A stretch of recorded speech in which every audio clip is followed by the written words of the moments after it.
Hi నమస్తే. నా తెలంగాణ ప్రజలందరికీ నమస్తే. ముఖ్యంగా ఆటో అన్నలకి, క్యాబ్ అన్నలకి నమస్తే. నేను నా పేరు సతీష్.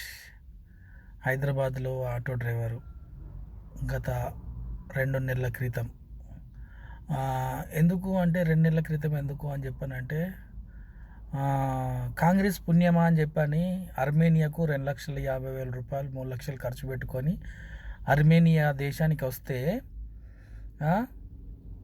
ఎట్లుంది తెలుసా? ఇక్కడ మన ఇండియా బెటర్. ఇండియా కంటే ఈయన ఇక్కడ ఇక్కడ ₹1,00,000 మన ఇండియా 24,000 రూపాయలు. ఇక్కడ 1,00,000 ద్రమ్స్ మన ఇండియా 24,000 రూపాయలు అన్నారా? ఎందుకు ఈ మాట చెప్తున్నా అంటే, గత ఎలక్షన్లు జరిగినప్పుడు కాంగ్రెస్ కోసము నేను, ఎందుకంటే టీఆర్ఎస్ను నేను తప్పుపట్టి కాంగ్రెస్ అయితే బెటరు అని చెప్పని నేను టీఆర్ఎస్ని తప్పుపట్టినా, కానీ టీఆర్ఎస్ తప్పు అసలే కాదు, ఇప్పటికి కాదు. టీఆర్ఎస్ ప్రభుత్వంలా జరిగిన మేలులు కానీ, జరిగిన పనులు కానీ ఈ కాంగ్రెస్ ప్రభుత్వంలో 2 సంవత్సరాలన్నర నుంచి వెళ్ళి ఒక్కటి కూడా జరగట్లేదు. విన్నారా? ఎందుకు అని చెప్పానంటే, అసలు రేవంత్ రెడ్డి గారికి పాలన అనేది చేయరావట్లేదు. ఏమైనా తొండలు జరగొడతాం, ఈడ్చి కొడతాం, ఇవే మాటలు. ఒక సీఎం మాట్లాడవలసిన మాటలు అవి. వేస్ట్. ఒక్కసారి అరే రేవంత్ రెడ్డిగా ఒక్కసారి నీకు ఛాన్స్ ఇచ్చిండ్రా దేవుడు. విన్నావా? నా బాధ ఎంత తెలుసా? నీ ఎలక్షన్ జరిగినప్పుడు హైదరాబాద్ నుంచి వెళ్ళి మా ఊరికి వెళ్ళి నా తరపున ఒక 100 ఓట్లు గ్యాదర్ చేసి కాంగ్రెస్ ప్రభుత్వం రావాలని చెప్పని నేను 100 ఓట్లు గ్యాదర్ చేసి కాంగ్రెస్ కోటేయమని చెప్పని నాకు తెలిసిన వాళ్ళను కోరి ఆ ఓటు వేయించిండ్రా. పిచ్చి బాడుకోవు కదా రేవంత్ రెడ్డిగా. నీకు కూడా భార్య పిల్లలు ఉన్నారు కదరా. నీ బిడ్డ సంతోషం ఉంటే అయిపోయానారా? నీ పెళ్ళం సంతోషం ఉంటే అయిపోయానా? ఇక మిగతా వాళ్ళ పెళ్ళాలు, భార్యలు, కొడుకులు, పిల్లలు మంచిగా ఉండవలసిన అవసరం లేదా? ఎవడరా నీకు పాలన చేయమని నీకు పాలన ఇచ్చింది? అఫ్కోర్స్ నేను కూడా అందులో ఒక భాగస్వామిని, కానీ ఎందుకంటే నేను కూడా ఇక్కడి మరీ నా పిచ్చితనం చూడు. కాంగ్రెస్ ప్రభుత్వం రావాలని చెప్పని హైదరాబాద్ నుంచి వెళ్ళి కారు పట్టుకొని పోయి ఒక 100 ఓట్లు గేదర్ చేసి 100 ఓట్లు వేసి వచ్చి వేపించి మళ్ళీ కారు తీసుకొని రిటర్న్ వచ్చి మళ్ళీ నా పని నేను చేసుకున్నా. ఎందుకంటే నాకు టైం లేదని చెప్పని కారుకు 8,000 రూపాయలు పెట్టుకొని పోయి ఓట్లేసి ఒక్క రూపాయి కూడా మా కాన్స్టిట్యూన్సీలో ఏమంటారు, మా నియోజకవర్గం ధర్మపురికి వస్తుంది.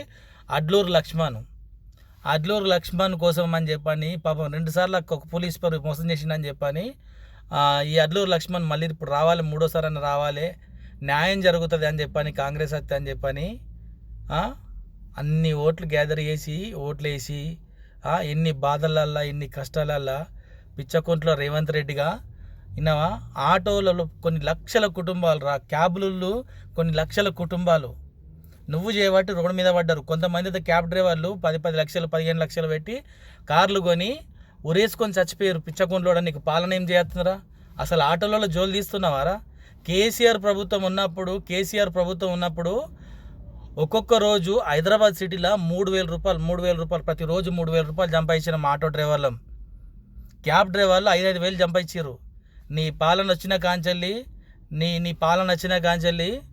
1,000 రూపాయలు సంపాదాలని కానీ కష్టమైపోయిందిరా రేవంత్ రెడ్డిగా ఫాల్తుగా. విన్నవారా? ఈ దేశంలో వచ్చిన నువ్వు చేయబట్టే, నీ పుణ్యమనే నా భార్య, నా పిల్లల పాపమంతా నీ పిల్లలకు, నీ భార్యకు, నీ కుటుంబానికి తగులుతుందిరా. ఎందుకంటే 100% తగులుతుంది. నా వేదన అంత ఉన్నది. నాదే కాదు, తెలంగాణలో ఉన్న ప్రతి క్యాబ్ డ్రైవర్ వేదన నీ కుటుంబం అయిపోయి ఉంది. ప్రతి ఆటో డ్రైవర్ల కుటుంబాల ఆవేదన నీ కుటుంబం అయిపోయి ఉంది. ఎందుకంటే నీ కుటుంబం బాగుపడది. నెక్స్ట్ టైం మళ్ళీ రావు నువ్వు. ఎందుకు తెలుసా? అసలు టీఆర్ఎస్ ప్రభుత్వంలో ఉన్న చిన్న వాళ్ళు చేసిన తప్పులు తప్ప మెయిన్ ఎమ్మెల్యేలు కానీ, మంత్రులు కానీ, ఆ పార్టీ అధ్యక్షులు కానీ, కేటీఆర్ కానీ, కేసీఆర్ కానీ వాళ్ళ పాలన సూపరు. ఎందుకంటే వాళ్ళు ఉన్నప్పుడు ఎంత సిటీ డెవలప్ అయింది. ఒక ఒక ఇప్పుడు నువ్వు నువ్వు వచ్చినాక ఒక్క మేలు జరిగింది ఏంటి తెలుసా? రైతులకు మేలు జరిగింది, పర్వాలేదు. రైతులకు మేలు జరిగింది అంటే పర్వాలేదు. అంటే రైతులేనా నీకు ఓట్లేసింది? రైతులేనారా? ఫాల్తుగా రైతులు మహిళా సంఘాలు అని చెప్పి అంటున్నావు. మహిళా సంఘాలకు ₹1 ఇస్తలేవు. విన్నావా? ఏమైనా నీ అన్నదమ్ముల్ని మొత్తము బినామీ కింద పెట్టేసి నీ అన్నదమ్ములు దొరికినంత దోసుకో అని చెప్పని మొత్తం బినాముల కింద వాళ్ళు కబ్జాలు చేసుకుంటా బినాముల కింద వాళ్ళు ఫోన్లు చేసి కూలగొడితే ఇది కరెక్ట్ లేదు, ఇది బఫర్ జోన్లో ఉంది, ఇది కూలగొడతాం, డబ్బులు ఇస్తారా, కోట్లు ఇస్తారా, ఇట్లా ఇస్తారా అని సెటిల్మెంట్లు చేసుకుంటే మీ అన్నదమ్ములు ఉన్నారు. ఇప్పుడు మా ఆటో డ్రైవర్లేమో రోడ్ల మీద ర్యాలీలు యుద్ధాలు అని చెప్పని గ్యాసులు పెట్రోల్ పోసుకొని ఉంటారు. విన్నావా? కొంతమంది ఏమో దేశాలు పట్టుకొని పోతురు. అరే నీకు పాలన చేస్తుందారా రేవంత్ రెడ్డి? ఒక్కవేళ నా ఆటో సోదరులకు ఇబ్బంది కలిగితే, నా క్యాబ్ సోదరులకు ఇబ్బంది కలిగితే నా ఓటింగ్ అనేది తగ్గిపోతుంది కదా. నెక్స్ట్ టైం వీళ్ళకు కరెక్ట్గా పనిచేస్తే నా ఓటింగ్ తోటి మళ్ళీ మెజారిటీ తోటి మళ్ళీ నేను వస్తా కదా అని చెప్పని నీకు పాలన చేయత్తలేదు బిడ్డ. విన్నావా? ఇదన్నీ ఒకటి ఏంటంటే హైడ్రాన్ దించినావు, పర్వాలేదు, చీరలను కాపాడుతున్నావు అని చెప్పని అంటున్నావు.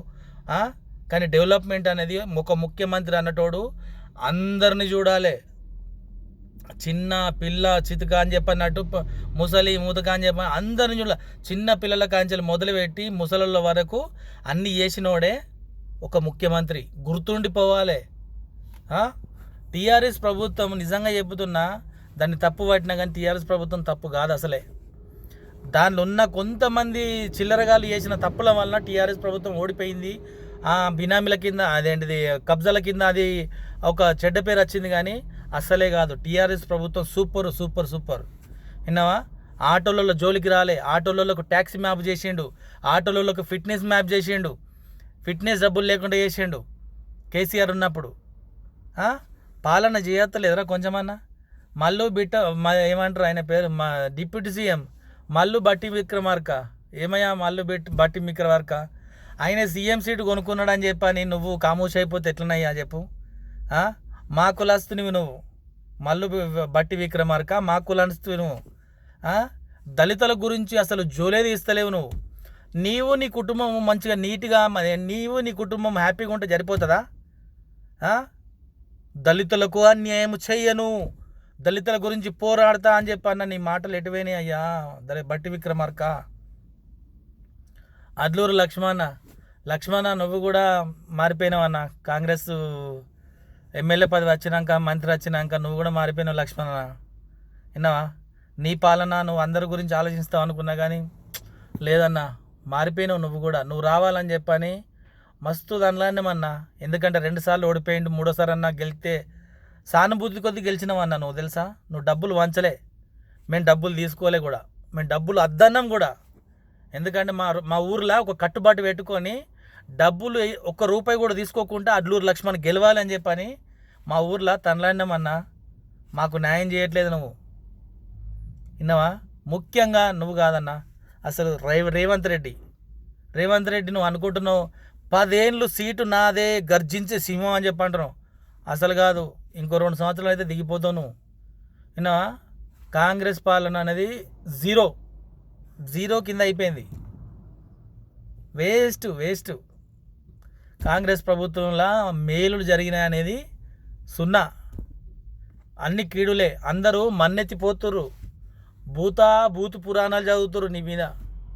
నీ కుటుంబం గురించి ఆలోచించు. పాపాలు తగిలినాయి అనుకో, కుటుంబాలు బాగుపడే రేవంత్ రెడ్డి. విన్నావా?